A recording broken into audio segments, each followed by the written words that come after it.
How's it going, guys? Happy first day of lockdown. You know who it is. Welcome back to the channel.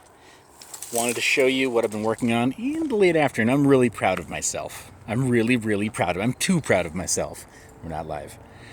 I'm really proud of myself for helping with this. These are the raised beds in the backyard.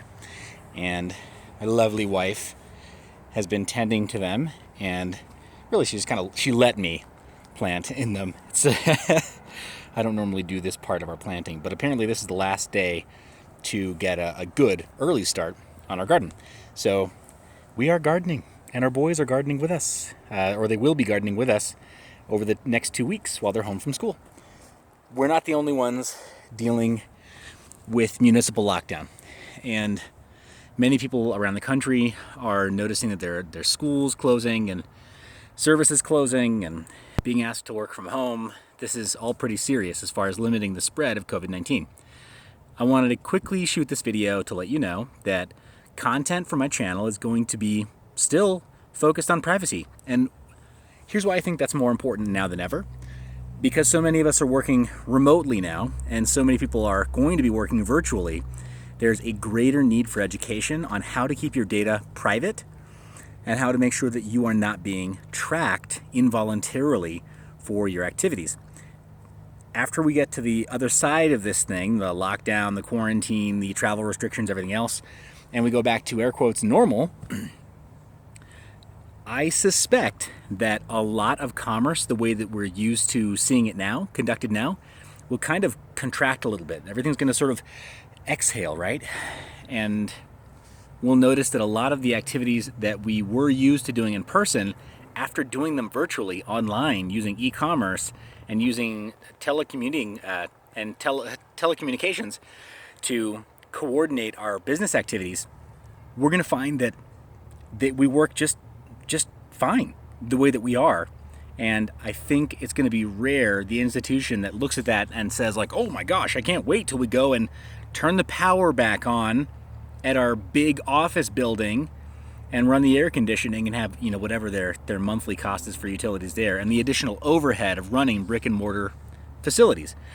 I think a lot of companies, especially employers, are going to find that that's not very comfortable for them. So whether it's a couple of weeks or it's a couple of months that a lot of the services are shut down, I think on the other end, we're going to find that things just change. Our idea of what's normal gets shifted by a couple of degrees, and we find that a lot of businesses just don't return to what they were. They don't dissolve, they don't completely die, but a lot of businesses just don't return to what they were. Now, I think some notable exceptions, it was mentioned in the White House broadcast, a lot of exceptions I think are going to be hospitality and then recreation.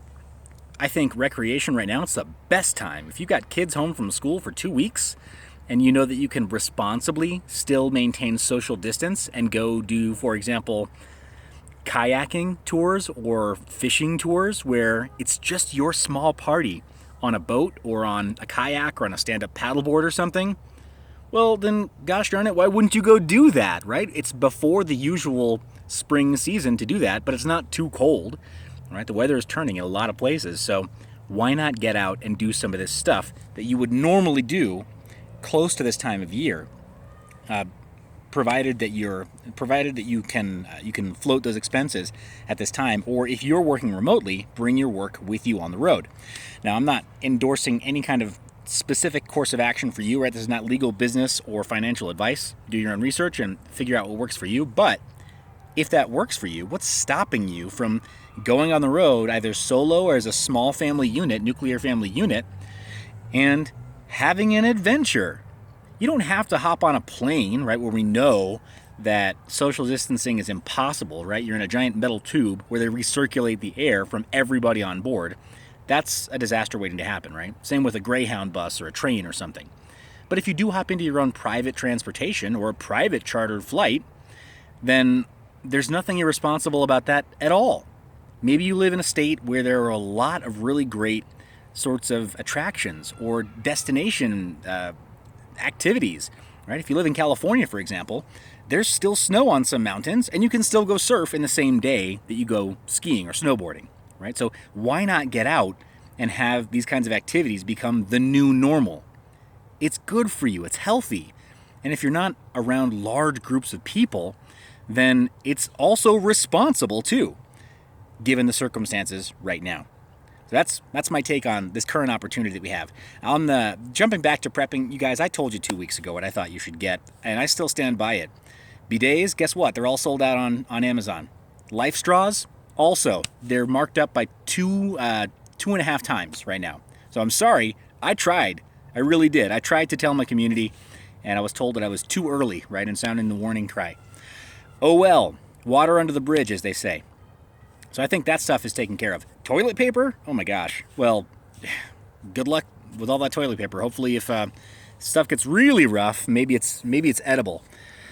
But yeah, I think just focusing on the stuff that you would normally do that's seasonally appropriate, right? So right here, planting a garden, taking up your hobbies, staying fit, staying active, being outdoors, keeping your mood elevated, and staying in touch with people like we are right now, but over the phone, right? Family, friends, making sure you're connected more than ever, but that you're doing so privately. All right, guys, you let me know in the comments what facet of privacy you'd like me to cover. While my kids are home from school, we're probably going to do a little bit about different Linux distributions and talking about how kids can adapt to using Linux and seamlessly starting to use privacy-oriented software and privacy-oriented operating systems. I really think you should follow along if you have kids or if you have nieces, nephews, so you can give some recommendations to them. Everything that we're going to cover is free and open source, so it costs you nothing to implement. All right, guys, thanks again for watching to the end. Thank you so much for hitting the subscribe button and the bell icon so you're notified when new videos come out. We're going to get through this, obviously, but how well we get through it and the attitude that we have and how much better our lives are on the other end of it is largely dependent on choices we make right now. I love your face. I will see you in the next one.